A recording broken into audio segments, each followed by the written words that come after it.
लोकाभिरामं रणरङ्गधीरम् राजीवनेत्रं रघुवंशनाथम् कारुण्यरूपं करुणाकरन्तं श्रीरामचन्द्रं शरणं प्रपद्ये। मनोजवं मारुततुल्यवेगं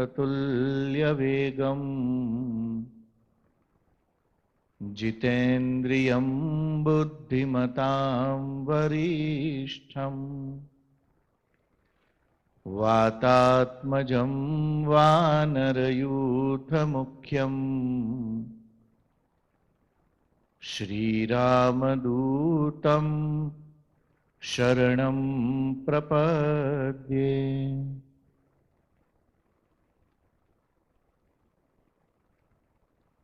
देवियों और सज्जनों,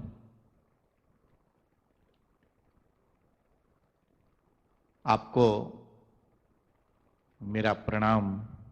जय सिया राम। तो सज्जनों, मुस्कुराइए।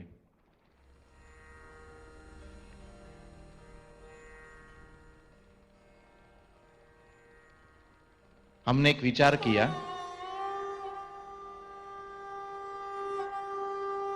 कि पावन चातुर्मास प्रारंभ हुआ है,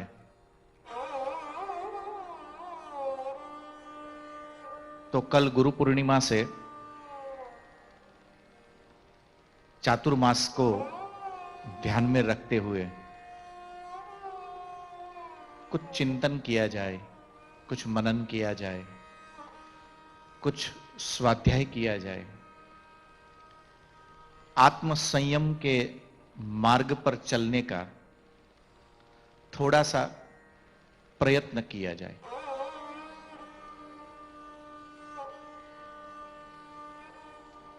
इसलिए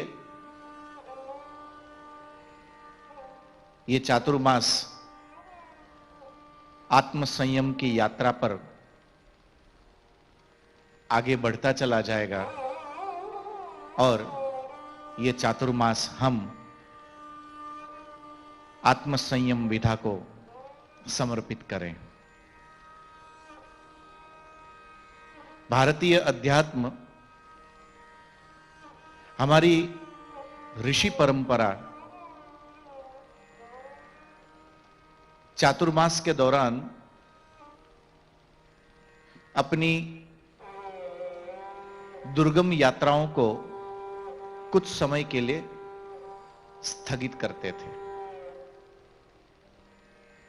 बड़ा एक अद्भुत दर्शन है। जीवन में चलना जितना महत्वपूर्ण है, ठीक उतना महत्वपूर्ण कभी रुकना भी है।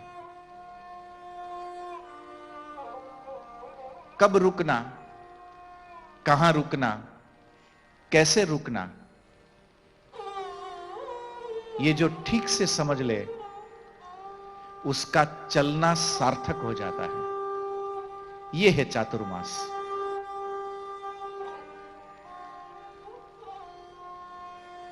जो गृहस्थ नगर में, गांव में अपने परिवार के साथ अपने घर पे रहते हैं, महात्माओं के द्वारा, संतों के द्वारा, आचार्यों के द्वारा बताए गए आध्यात्मिक मार्ग का अनुसरण करते रहते हैं, पर एक मन में आकांक्षा बनी रहती है कि कभी कोई मौका मिले कि किसी महापुरुष के साथ, किसी ऋषि के साथ, कभी आचार्य के साथ कुछ दिन बैठने का, विचार करने का, तप करने का थोड़ा मौका मिल जाए। ये चातुर्मास जीवन धाराओं का वो किनारा है जिस किनारे पर एक सन्यासी और एक गृहस्थ साथ आकर मिलते हैं। सन्यासी अपनी आध्यात्मिक अनुभव यात्रा का वर्णन करते हैं, उसे बांटते हैं, और एक सद्गृहस्थ उसी में से एक सूत्र को लेकर अपने जीवन पथ को सार्थक बनाने का प्रयत्न करने के लिए संकल्प भरता है। इसीलिए मैंने बार बार कहा है कि भारतीय अध्यात्म एक अद्भुत विधा है। ये कोई एक व्यक्ति के द्वारा दिया गया उपदेश नहीं है, ये व्यक्ति समूह के द्वारा अनुभव किया गया एक अनुभव की बानी है। इसलिए ऋषि परंपरा आज भी उतनी ही यथार्थ है जितनी वैदिक युग में हुआ करती थी।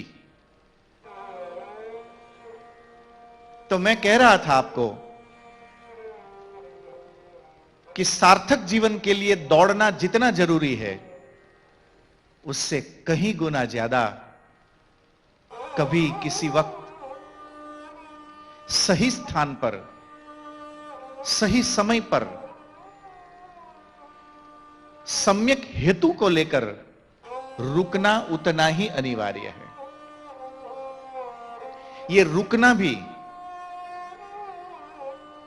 हमारी दौड़ को सार्थक बना देता है।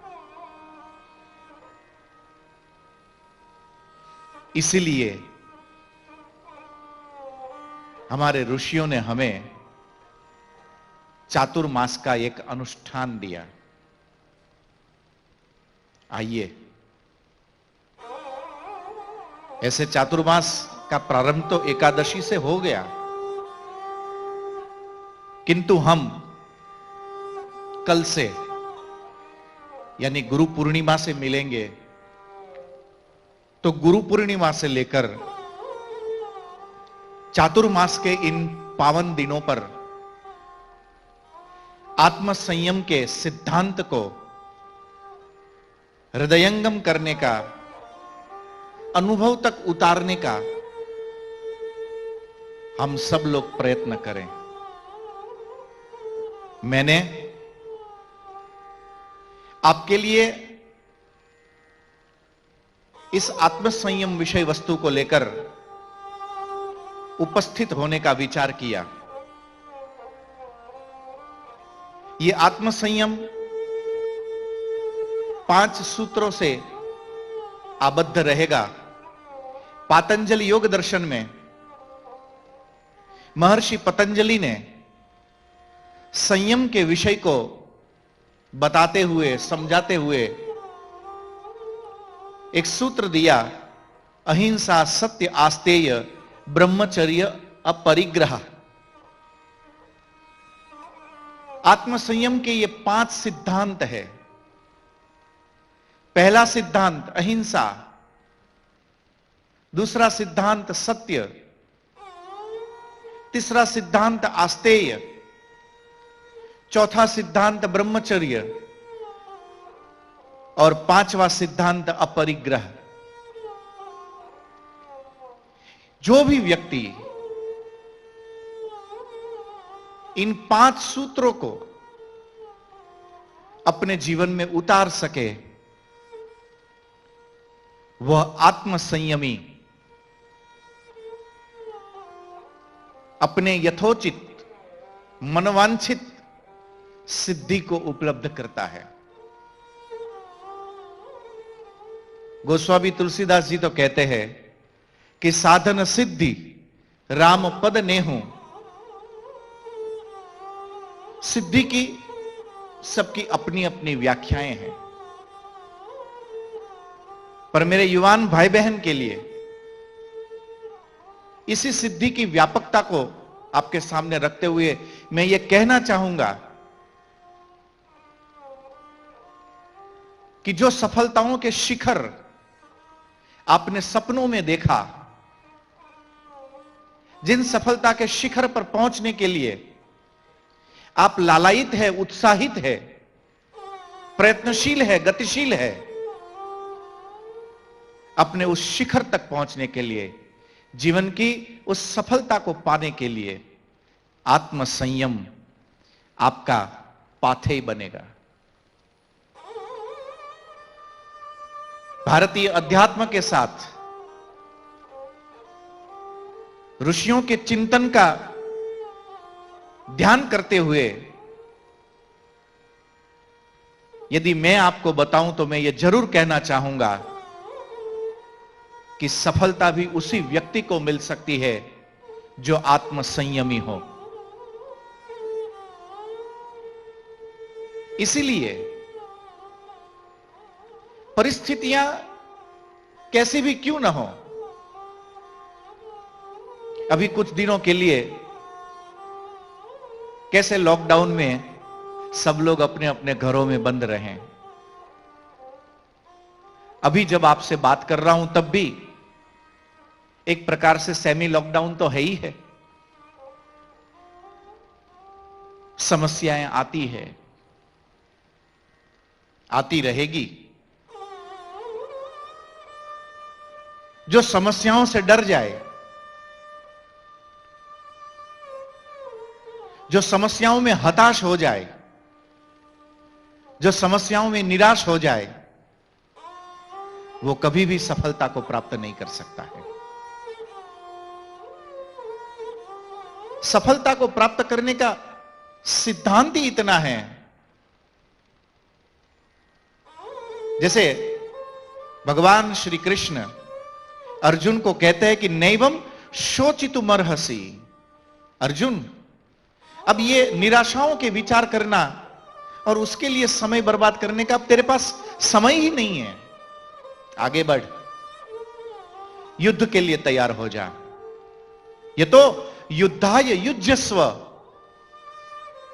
अब तो युद्ध के लिए खड़ा हो जा। मेरे युवान भाई बहन, जिंदगी में जब समस्याएं आ जाए तो गीता का यह सूत्र हमें चैतन्यता प्रदान करता है और कहता है कि यह तो युद्धाय युज्यस्व। बैठना नहीं है, निराश नहीं होना है, डरना नहीं है, आगे बढ़ने के लिए प्रयत्नशील होना है, खड़े होना है एक हिम्मत भर के। और खड़े होने के लिए यदि किसी आधार की जरूरत हो तो उस आधार का नाम है आत्मसंयम। आत्मसंयम का एक दिन सहारा तो लेकर देखिए, जिंदगी में कभी गिरने का जो डर है वो डर दूर हो जाएगा। तो अहिंसा, सत्य, आस्तेय, ब्रह्मचर्य, परिग्रह एते यमाः, पातंजल योग सूत्र का ये सिद्धांत जीवन में उतारने जैसा है, समझने जैसा है, इन सूत्रों को जी लेने जैसा है। आइए जीने का प्रयत्न करते हैं, क्योंकि परमात्मा ने जिंदगी जीने के लिए दी है, पल पल मरने के लिए नहीं। मृत्यु केवल एक छोटी सी घटना है जिंदगी की, उसकी चिंता में हम आज को क्यों जलाते रहें। याद रखना, सफल होना आपकी नियति है, शाश्वत होना आपका चरित्र है, और संयमित होना यह आपका आधार है। इस संयम सूत्र को चातुर्मास के पावन दिनों में विधिवत समझने का प्रयत्न किया जाता था। कितनी अद्भुत हमारी सामाजिक व्यवस्थाएं रही होगी कि हिमालय की गिरी कंदराओं में घूमने वाला कोई ऋषि, कोई यति, कोई सन्यासी, कोई आचार्य अपनी साधना का अनुभव लेकर, करुणा से ओतप्रोत होकर यात्रा करता करता हिमालय से नीचे उतरता है। ऋषि हिमालय से हमारे लिए जब नीचे उतरता है, इसका अर्थ यह हुआ कि हम सब लोगों को अब यहां से ऊपर उठने की तैयारी करनी है।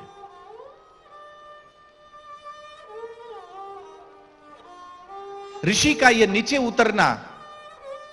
उतरना नहीं है, वो हमारा हाथ पकड़कर हमें ऊपर उठाने के लिए नीचे उतरता है। यदि एक ऋषि, एक तपस्वी, एक साधु हमारे लिए यदि 2 कदम नीचे उतर सकता हो, तो हमें भी प्रयत्न करना चाहिए कि हम जीवन सूत्र में थोड़ा बहुत ऊपर उठे, थोड़ा आगे बढ़े। इसी जीवन सूत्र को श्रीमद् भागवत ने बहुत सैद्धांतिक रूप से बताया कि कुछ परमहंस ऋषि आश्रम में आकर निवास करते हैं और देवर्षि नारद अपना पूर्व जन्म का वृत्तांत सुनाते हुए कहते हैं कि उन ऋषियों का आना, उनका प्रातःकाल हवन करना, पूजा करना, अपराह्न में बैठकर सत्संग करना और उस सत्संग से जो उनकी करुणामयी वाणी अवतरित होती थी, उसे सुनकर जीवन को, मन को बड़ी सांत्वनाएं मिलती थी। मन एक उत्साह से भर जाता था। अंतःकरण में एक हिम्मत हो उठती थी और उसी हिम्मत को बांधकर चातुर्मास का वो अनुष्ठान मैंने उन परमहंसों के साथ, संतों के साथ किया। चातुर्मास का जब विराम हुआ, पुनः अपनी अध्यात्म की यात्रा के लिए वो साधु निकल पड़े, चल पड़े। जब वो जा रहे थे, जिनका होना मुझे हिम्मत देता था, जिनका बोलना मेरे मन को सकारात्मकता से भर देता था, जिनका मुस्कुराना मेरे मन को पवित्रता के भावों से भर देता था, उन महापुरुषों का जाना मैं बर्दाश्त न कर सका। मैं रो पड़ा उनके पास। उनको जाकर मैंने प्रणाम करके कहा कि हे यतिवर, आप मुझे अकेला छोड़कर न जाओ। मैं आपके बगैर अब यहां नहीं रह पाऊंगा। किसी महापुरुष के साथ बैठकर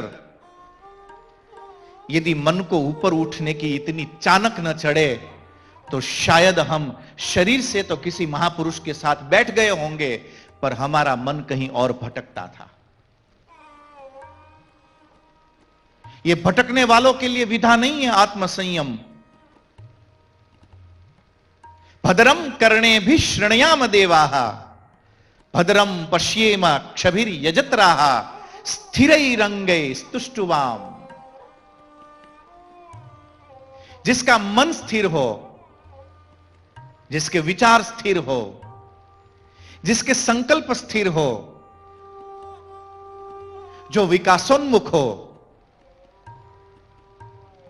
जो आत्मनिर्भर बनकर ऊपर उठना चाहते हो, सफलता के शिखर को छूना चाहते हो, ये गाथाएं उन लोगों की गाथा है।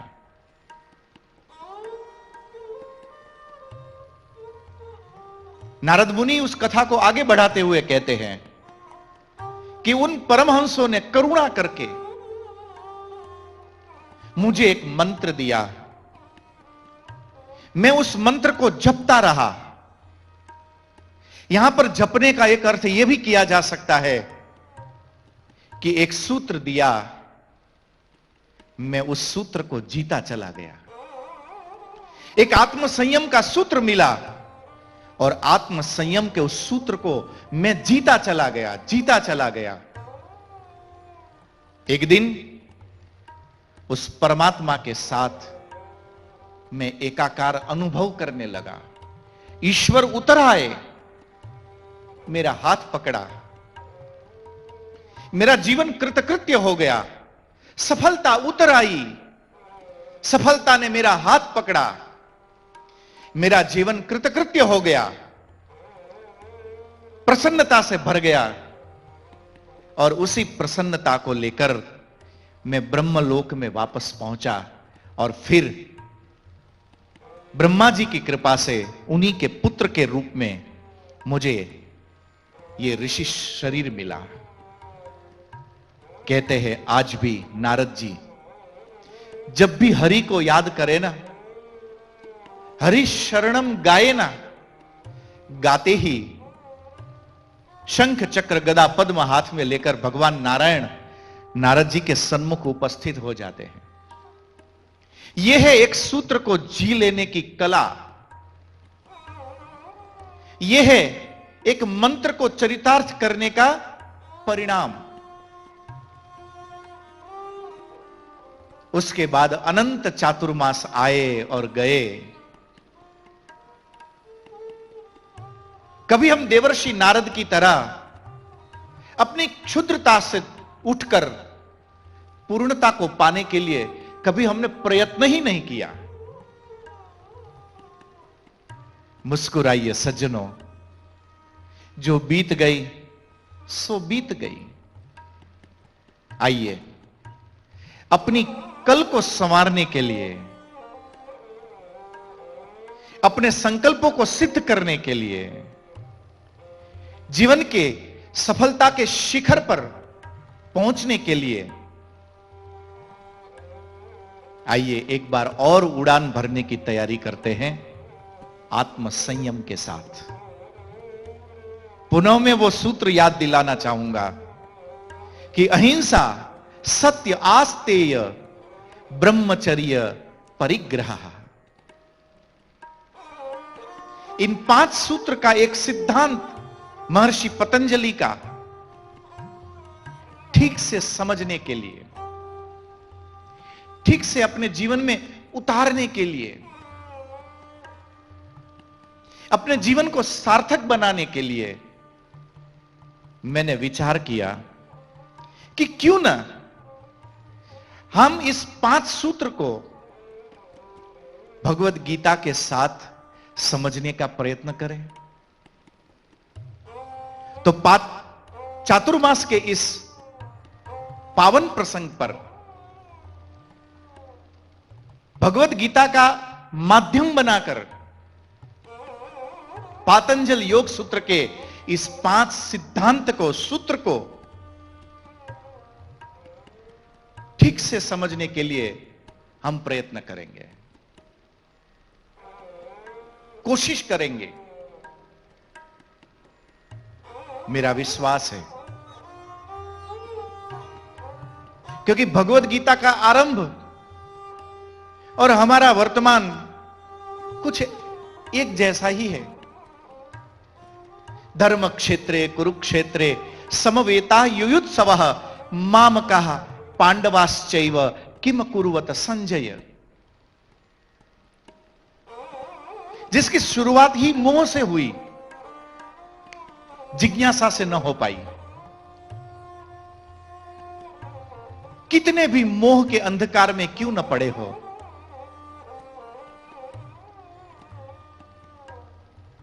भगवान श्री कृष्ण की यह वाणी हमें उस मोह के अंधकार से निकालकर महादेव के व्यापकता के भीतर हमें खड़ा कर सकती है। इसलिए आप सब लोग कल समय से इस चिंतन शिविर में उपस्थित हो जाना। अपने मित्रों को, अपने स्नेहियों को, अपने परिवार के बंधुओं को, भगिनियों को, सबको सूचना देना कि वो भी आत्म संयम की इस यात्रा में हमारे साथ जुड़ सके। केवल चुपचाप मत जुड़ना। इन सूत्रों को समझते हुए मेरी ओर से, भगवत गीता की ओर से, पातंजल योग सूत्र की ओर से जो भी बातें रखी जाए और मन में यदि कोई प्रश्न उठे तो आप अपने प्रश्न जरूर रखना। आपके उन सारे प्रश्नों का उत्तर मिलेगा और आत्म संयम की यह यात्रा अविरल गति से अब आगे बढ़ती चली जाएगी। तो सज्जनों, मुस्कुराते रहना, प्रसन्न रहना, परमात्मा की ओर रहना और आत्म संयम का यह सिद्धांत अपने जीवन में उतारने के लिए कल इसी समय हाजिर हो जाना। हम आत्म संयम की गुरु पूर्णिमा के पावन अवसर से अपने अपने सदगुरु को प्रणाम करते हुए, उन ऋषियों को, उन महापुरुषों को, उन साधुओं को, उन आचार्यों के चरणों को प्रणाम करते हुए हम आत्म संयम की इस यात्रा का प्रारंभ करने जा रहे हैं। आशा करता हूं ये यात्रा आपके लिए लाभप्रद रहेगी। आप सभी को मेरा प्रणाम। जय सिया राम।